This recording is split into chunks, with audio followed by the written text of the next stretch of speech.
Hindi palalampasin. Mainit na usap-usapan ngayon ang issue ng pambabastos sa aktres na si Cyril Manabat matapos umano siyang i-sexualize na isang CNVS o Grab driver online.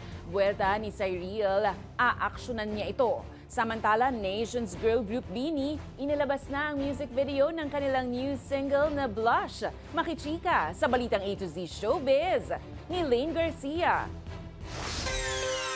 Walang uurungan at dapat aksyonan. Ito ngayon ang mainit at palaban na komento ng aktres na si Cyril Manabat matapos kumalat online ang post ng isang TNVS o Grab driver na si Boss Toyo Mansi tungkol sa kanya na maging pasahero niya kamakailan ng aktres. Bastos at tila walang prenong sinexualize pa si Cyril matapos maglabas ng hindi kaaya-ayang komento ang driver sa social media na tumutukoy sa aktres. Agad na kumalat online ang post ng driver at ikinagalit ng marami ang nakakadiring insidente. Hindi naman pinalampas ni Cyril at nagbabala na hindi niya hahayaang makalusot ang ganitong uri ng asal.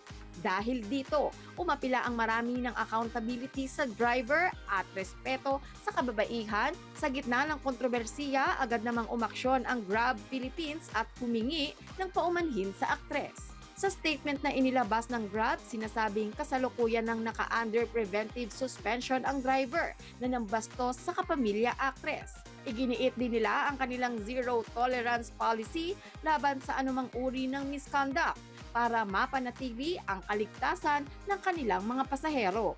Habang kinundi na naman ng Gabriela Party List sa pangunguna ni Representative Sara Ilago ang pahayag at sinabing hindi ito palalampasin at kailangan ng karampatang aksyon para hindi basta na lang mapalampas ang pagbabastos sa kababaihan na hanggang ngayon ay umiiral sa lipunan. Every time you look at me, Are you ready to blush blooms? fights with every Inilabas na ng Nations girl group BINI ngayong Huwebes, April 9, ang official music video ng kanilang new single na Blush. Bahagi ang naturang awitin ng kanilang highly anticipated extended play na Signals na may 6 na songs.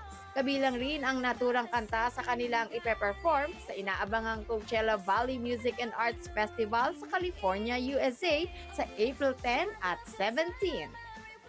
Para sa Balitang A to Z Showbiz, Lane Garcia.